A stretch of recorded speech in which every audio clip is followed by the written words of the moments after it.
The island of Sildor had been hit by strong winds, making life difficult for the engines. Trains were often delayed, if not cancelled, due to line obstructions. One evening, as the gale howled outside, big engines were huddled in the shed, occupied by Daisy, diesel rail car.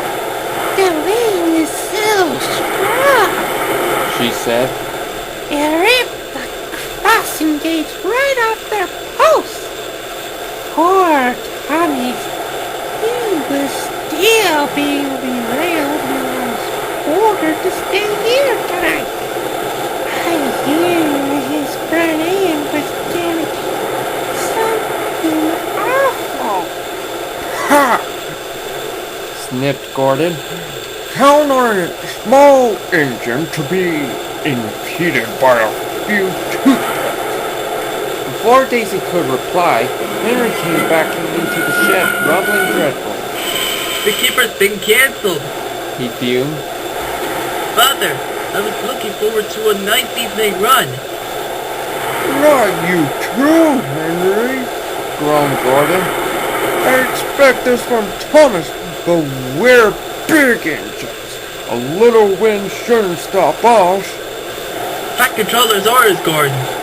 Henry restored. He doesn't think the fans can withstand the strength of gusts. You're just being silly. Gordon yawned. You watch me tomorrow.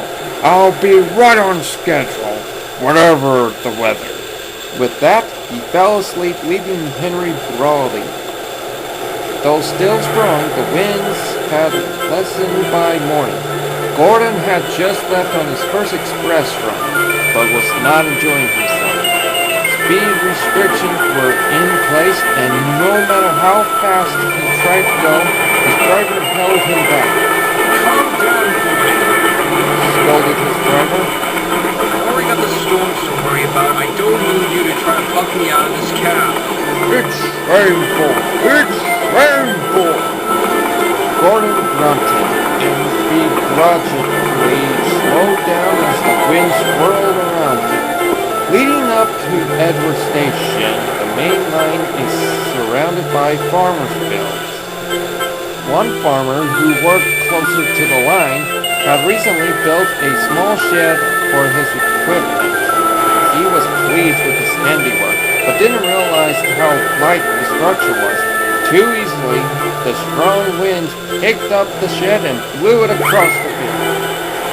Gordon was beginning to feel uncomfortable. The winds had picked up again, and cold rain stung his face as it forged along the line. I can't see a thing! He groaned. That makes two of us, old boy. Grunted the driver. If we can make it.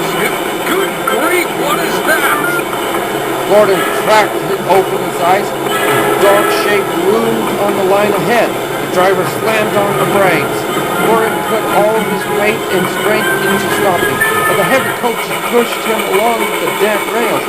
He shut his eyes and there was an almighty splintering.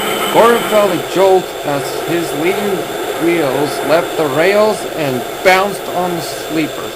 Luckily, his driving wheels stayed on the rails, and he finally came to a halt.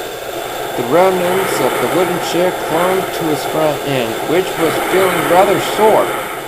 When the winds died down again, James came to the express to the end of the line, with Edward pinking him up the hill. The only engines available to help Gordon were Bill and Ben. You're a sight for shut eyes. Teased Ben. Spit stoppers, one break, that's just to make up a proper express engine.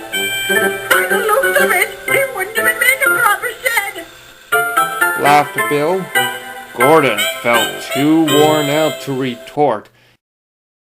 He was moved to a siding at Edward Station, mournfully waiting to be taken to the works. He soon found himself being shunted onto Henry's goods train. Well, Chuckled Henry. you were on Shed-ule, all right. Be careful in future, will you? I'd much rather see you hang the express than housing tools. For once, Gordon felt Henry's words were worth heeding.